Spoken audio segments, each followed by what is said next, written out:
ఈరోజు ఓయూ కాలేజీలో ఉస్మానియా యూనివర్సిటీలో మన తెలంగాణ సీఎం రేవంత్ రెడ్డి గారు మాట్లాడిన స్పీచ్ 100 సంవత్సరాలకు సడబడ ఓయూకే కాలేజీకి 100 సంవత్సరాల అనుభవం దాటిపోయిన కాలేజీకి మరో 100 సంవత్సరాలకు సరిపడా విద్యా నైపుణ్యానికి భావితరాల విద్యార్థులకు ఎలా స్కిల్ డెవలప్ చేయాలి విద్య గురించి చాలా బాగా మాట్లాడారు. తెలంగాణలో ఓయూ కాలేజీకి నిధులు ఎంత కావాలో అంత నైపుణ్యంతో మీరు చెప్పండి, నేను దానికి కట్టుబడి ఉన్నాను, అమౌంట్ ఇస్తానని చెప్పాడు డెవలప్మెంట్ కోసం. తెలంగాణ వచ్చి కాంగ్రెస్ ప్రభుత్వం ముందు 9.5 సంవత్సరాలు బీఆర్ఎస్ పరిపాలన చేసి ఆ ఓయూ కాలేజీని తెలంగాణ యుద్ధంలో తెలంగాణ సాధనలో ఓయూ కాలేజీ ఒక యుద్ధంలాగా పనిచేసింది. తెలంగాణ వచ్చినాక ఆ కాలేజీకి దిశానిర్దేశం అనేది ఏమి చేయాలి, తెలంగాణ రావడం ఒక గొప్ప శుభసూచకం అయితే తెలంగాణ రావడానికి ఓయూ కాలేజే దానికి ప్రధానకర్త. ఇవాళ అలాంటి స్టూడెంట్స్కు ఇవాళ రేవంత్ రెడ్డి గారు ఎలాంటి స్పీచ్ ఇచ్చారంటే రాష్ట్రమే కాదు దేశం మొత్తం అబ్బురపరిచేలాగా నైపుణ్యంతో ఆ మేధాశక్తితోటి ఎలా మాట్లాడుతున్నారంటే అది మాటల్లో వర్ణించలేని భావం అది. అలాంటి వర్డ్స్ ఆయన నోటి నుంచి వస్తున్నాయంటే ఎంత అడలి భావోద్వేగాలతోటి ఆయన ఈ రాష్ట్రం మీద ఎంత అవగాహన పెంచుకొని ఉన్నారో మీరు ఒకసారి క్లియర్గా అర్థం చేసుకోవచ్చు. మనకు తెలంగాణకు 2వ సీఎంగా రేవంత్ రెడ్డి గారు రావడం మనకు చాలా అదృష్టము. మన తెలంగాణలో ఖజానా మొత్తం ఖాళీ అయిపోయింది. కానీ ఒక 5 సంవత్సరాల ముందు కాంగ్రెస్ ప్రభుత్వాన్ని గెలిపించి ఉంటే ఇవాళ లో బడ్జెట్లో ఈ తెలంగాణ రాష్ట్రం ఉండకపోవచ్చు అనేది నా ఆకాంక్ష. నేను అనుకుంటున్నాను తెలంగాణ ప్రజలకు విద్యాశాఖలో ఎన్నో ఆయన మంచి ఇంటిగ్రేటెడ్ స్కూల్స్ రూపొందించేసి ఆయన ఒక కళలాగా చూస్తున్నాడు తెలంగాణని. ఇవన్నీ సహకారాలు అవుతాయి. నెక్స్ట్ ఇప్పుడున్న సందర్భాలలో మనం మాట్లాడకూడదు, కానీ ఇది రాజకీయంగా మనం మాట్లాడుకునే అవకాశం ఉంటుంది.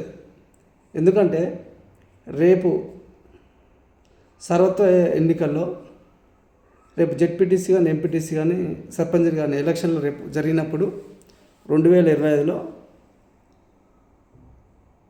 బీఆర్ఎస్ 25% మార్కులు దాటదని నేను గ్యారంటీ ఇస్తాను. దీని మీద ఎవరైనా సవాల్ చేసుకోవచ్చు. ఇది జరగకపోతే నన్ను అడుగు. తెలంగాణలో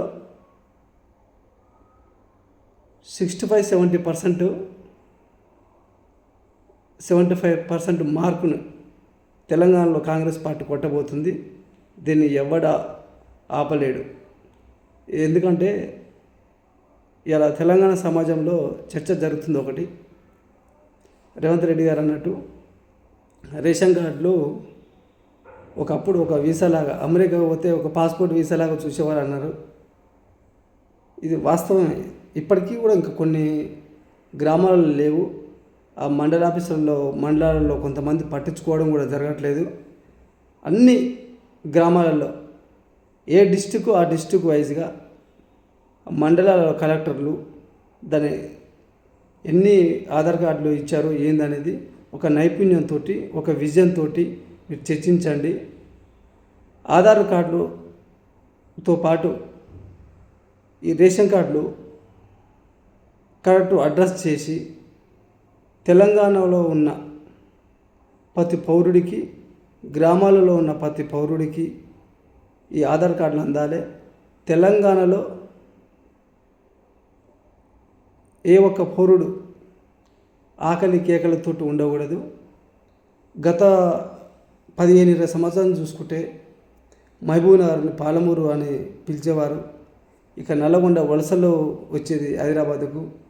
ఎటు చూసుకున్నా కానీ చాలా దీనాస్థితమైన పరిస్థితుల్లో గడిచిపోయిన కాలాలు నేను కూడా చాలా చూశాను హైదరాబాద్లో. ఇక అలా జరగనిక లేదు. తెలంగాణలో ప్రతి ఊరిలో డైరెక్ట్ ఆ మండల ఆఫీసర్స్ వెళ్ళి డైరెక్ట్ గ్రామాలలో గ్రామ పంచాయతీ స్థాయిలో మీటింగులు పెట్టేసి మీకు ఆధార్ ఈ రేషన్ కార్డు రాకపోతే మీకు ఎందుకు రాలేదు, దీనికి ఎవరు అడ్డుపడ్డారు, ఇవన్నిటి మూలాలని మీరు రిసీవ్ చేసుకోవాలి. ఇంకా అలాగనే కొన్ని ఇట్ల కాడ కొన్ని జాప్యం జరుగుతున్నాయి. అవి పై స్థాయి వరకు వెళ్ళట్లేవు. మాకు కూడా నేను తిరుగుతున్నాను, నేను కూడా నాకు చెప్తున్నారు చాలా ఊళ్ళల్లో కూడా. ఇవన్నీ అడ్రస్ చేయాలి.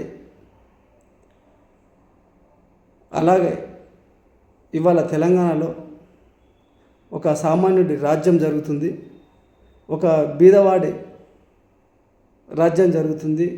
అన్నీ అనుకూలంగా రేవంత్ రెడ్డి గారు మీకు సమయస్ఫూర్తితోటి మనకు ఇంకొకటి ఏంటంటే మనకు తెలంగాణకు సీఎంగా రేవంత్ రెడ్డి దొరకడం చాలా అదృష్టము. చాలా నైపుణ్యం ఉన్న వ్యక్తి. మీకు ఈ రాష్ట్రము ఎలా కావాలో అలా దిక్సూచోటి ఈ రాష్ట్రాన్ని నడుపుతారని ప్రగాఢ నాకు నమ్మకం ఉంది. ఇవాళ చూసిన ఓయూ కాలేజీలో పెట్టిన మీటింగ్లో ఆయన ఇచ్చిన స్పీచ్లో ఇంతకంటే ఏ సీఎం అయినా మాట్లాడగలుగుతారా? గతంలో ఉన్న సీఎంలు పథకాలు కొన్ని ఇచ్చి నడిపించవచ్చు, కానీ ఇంత నైపుణ్యంతో ఏ ఒక్క పోలీసు యూనివర్సిటీకి రాకుండా నేను నెక్స్ట్ మీటింగ్కి వస్తాను ఇంత స్వచ్ఛందంగా గడుచున్న ఒక మగాడిలాగా మాట్లాడడం చాలా బాగుంది.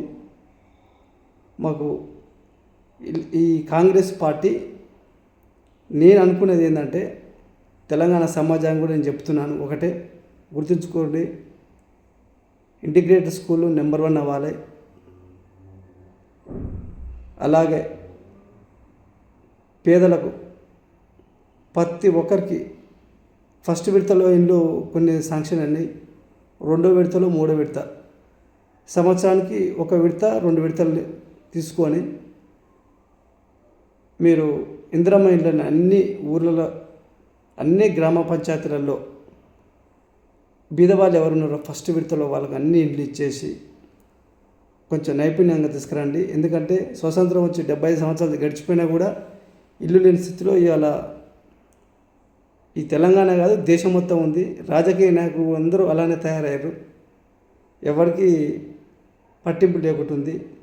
ఇవాళ మన రేవంత్ రెడ్డి రాష్ట్ర నాయకుడే కాదండి, దేశ నాయకుడు తయారు చేసుకోవాల్సిన అవసరం మనకు ఉంది, మన బాధ్యత.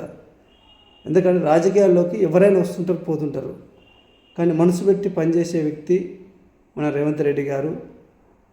మనం సెంట్రల్ పంపించుకోవాలి, మన రేవంత్ రెడ్డిని సెంట్రల్ మినిస్టర్లు చేయాలి. మనకు హక్కు ఉంది. రేవంత్ రెడ్డి గారికి ఆ ప్రతిష్టాత ఉంది, దేశాన్ని నడిపించేంత శక్తి సామర్థ్యాలు ఉన్నాయి, అన్నీ ఉన్నాయి, అతనికి కావాల్సిన అన్నీ ఉన్నాయి. నేను తెలంగాణ సమాజానికి కోరేది ఒకటి, మీరు కాంగ్రెస్ ఓటేయండి, కాంగ్రెస్ మీకేం చేస్తారనేది ఆశించండి. దట్స్ ఆల్, రెండే నేను చెప్పేది. జై హింద్, జై తెలంగాణ.